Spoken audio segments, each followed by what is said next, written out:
ฮัลโหลสรรเสริญพระเจ้าเนาะพี่น้องในเพลงในพระนามพระเยซูเนาะเขาจะสั่งไปในที่สั่งความบดีหรือว่ามารซาตานชั่วร้ายเนาะที่ว่ามารบกวนในจิตใจหรือว่าในร่างกายของพวกเขาเนาะเขาจะสั่งออกไปพร้อมๆกันเนาะพี่น้องด้วยพระนามขององค์พระเยซูคริสต์เจ้าเนาะในพระนามพระเยซูเนาะก่อนอื่นก็ขอสบายดีพี่น้องอีกทีนึงเนาะสบายดีพี่น้องขอเชิญพี่น้องลุกขึ้นเนาะเพื่อสรรเสริญพระเจ้าเราจะสั่งออกไปเนาะในพระนามพระเยซู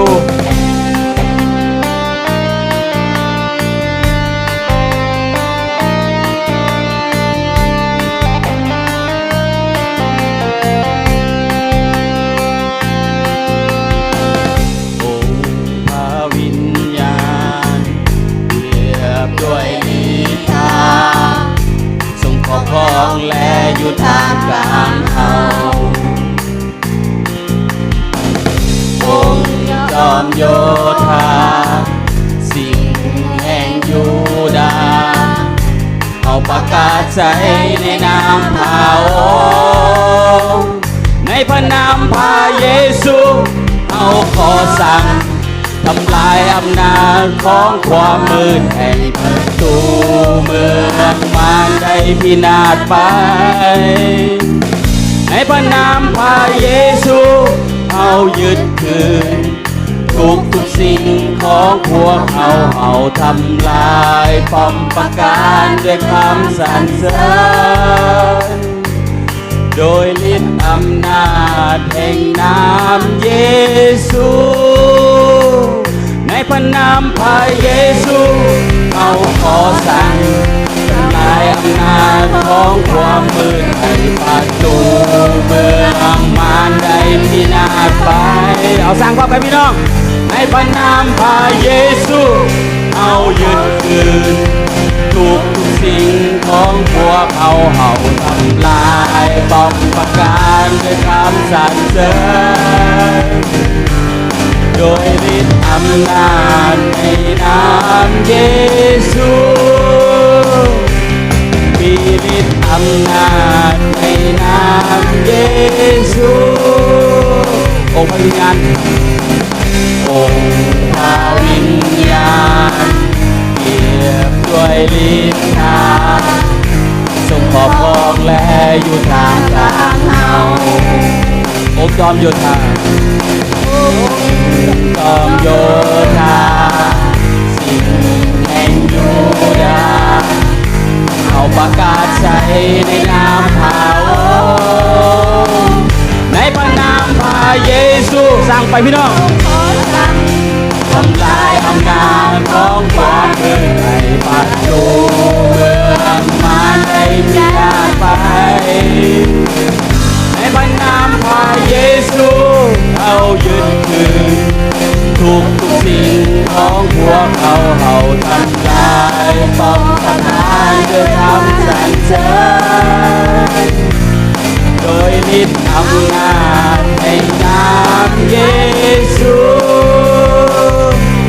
มีฤทธิ์อำนาจในนามเยซู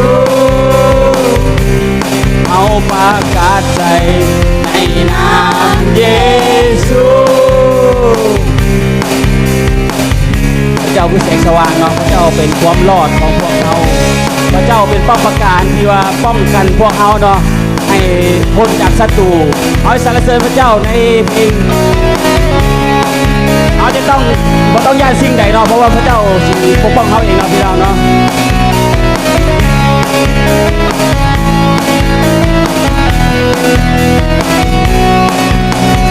เจ้าเป็นความหลอดเป็นแสงส่องสว่างตาจะต้องวันใดพระเจ้าเป็นความหลอดเป็นแสงส่องสว่างตาจะต้องกลัวสิ่งใดโอ้โอ้โอ้โอ้โอ้โอ้โอ้โอ้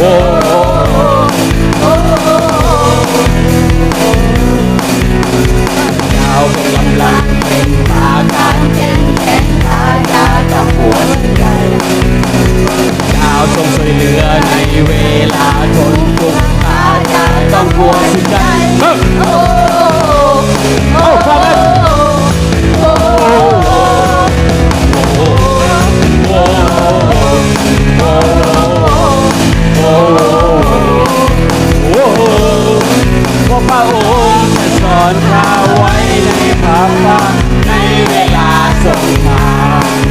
ข้าจะยืนแนบเบิ่งไสชนะเพราะข้าลบเป็นของพระองค์เพราะพระองค์จะสอนข้าไว้ในพระพักตร์ในเวลาสงครามข้าจะยืนแนบเบิ่งไสชนะเพราะข้าลบเป็นของพระองค์โอ้โอ้โอ้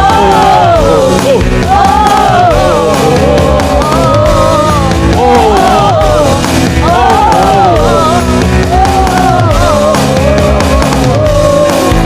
พระองค์จะสอนข้าไว้ในพระพักตร์ในเวลาสงครามข้าจะยืนแนบเบิ่งไสชนะเพราะข้าลบเป็นของพระองค์โอ้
ขอบพระคุณพระเจ้าเนาะอย่าเพิ่งนั่งเนาะพี่น้องเฮาจะสรรเสริญพระเจ้าอีกเพลงหนึ่งเนาะเพราะว่า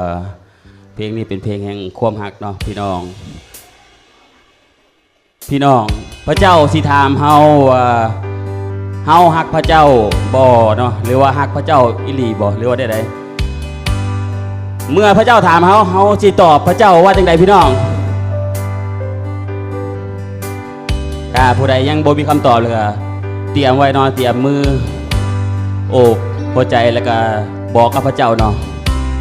ว่าเฮาฮักพระเจ้าหลายเนาะเอาสรรเสริญพระเจ้าเนาะ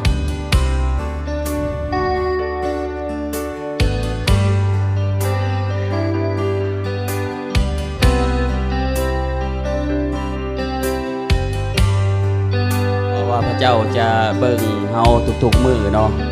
ว่าเฮาสิเฮ็ดจังใดเฮาจะตอบพระเจ้าว่าจังใดเนาะหลายคนก็สิมีคำตอบที่ว่าแตกต่างกันไปเนาะในเมื่อพระเจ้าถามเฮาว่าเฮาฮักพระเจ้า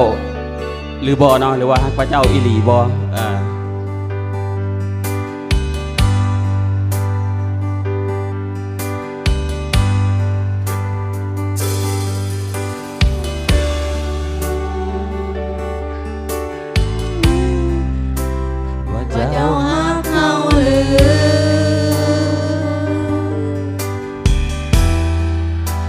จะตอบพระองค์เช่นใด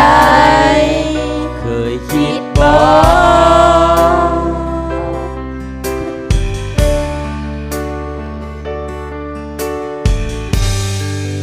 ถ้าพระองค์จะถามเฮา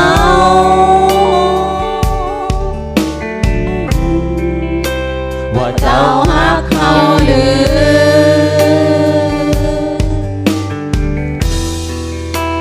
จะตอบพระองค์เช่นใดเคยคิดบ่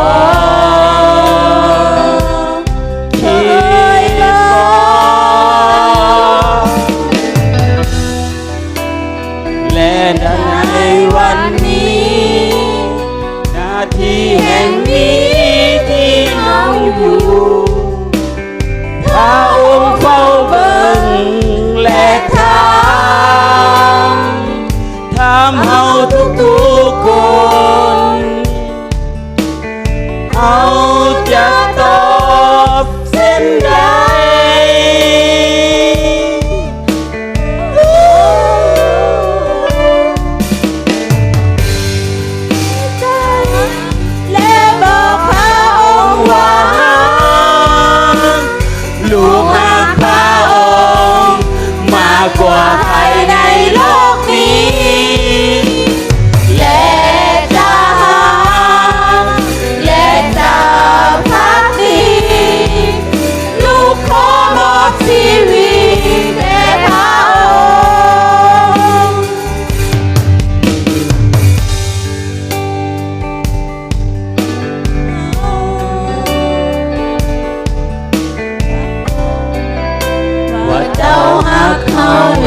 บอกกับพระเจ้าพี่น้อง เขาจะต่อพระองค์เส้นใด ความฮักมีแต่พระเจ้าพี่น้องมีบ่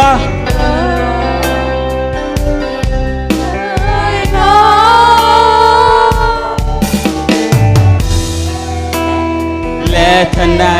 วันนี้หน้าที่แห่งนี้ อยู่ทา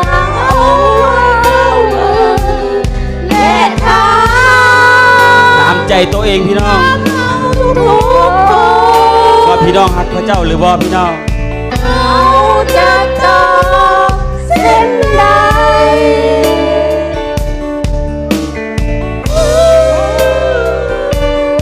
จะเอามือวางที่ใจ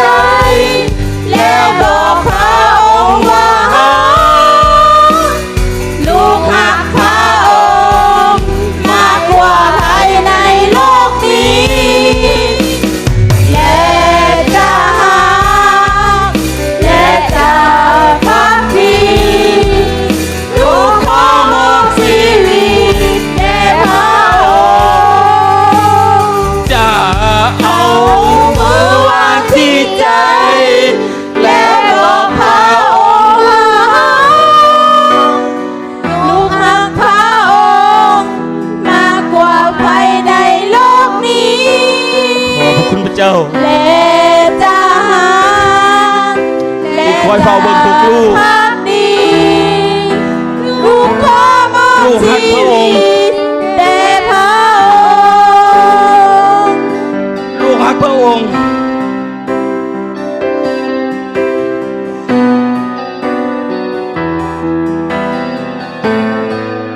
พระองค์เอ๋ยในวันนี้ลูกได้พูดแล้วว่า สิ่งที่พระองค์ถามลูกไม่เคยตอบกับพระองค์เลย แต่ในวันนี้ลูกได้พูดแล้วว่าลูกหักพระองค์ ขอพระองค์โปรดฟังเสียงลูกด้วยพระองค์เอ๋ย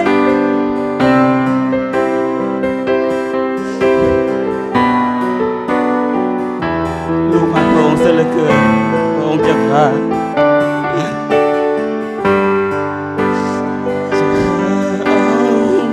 วางที่ใจแล้วบอกพระองค์ว่าลูกหักพระองค์มากกว่าใครในโลกนี้และจะหาและจะพักดี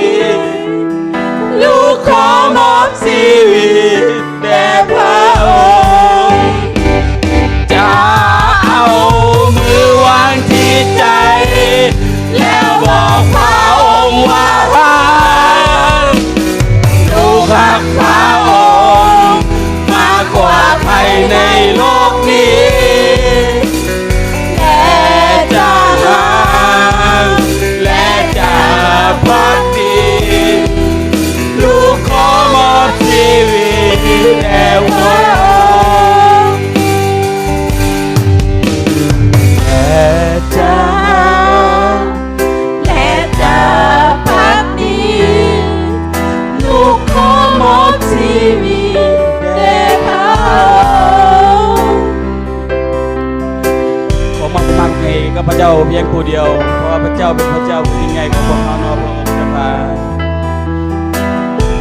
ขอสรรเสริญพระเจ้าในพระนามพระเยซูคริสต์เจ้า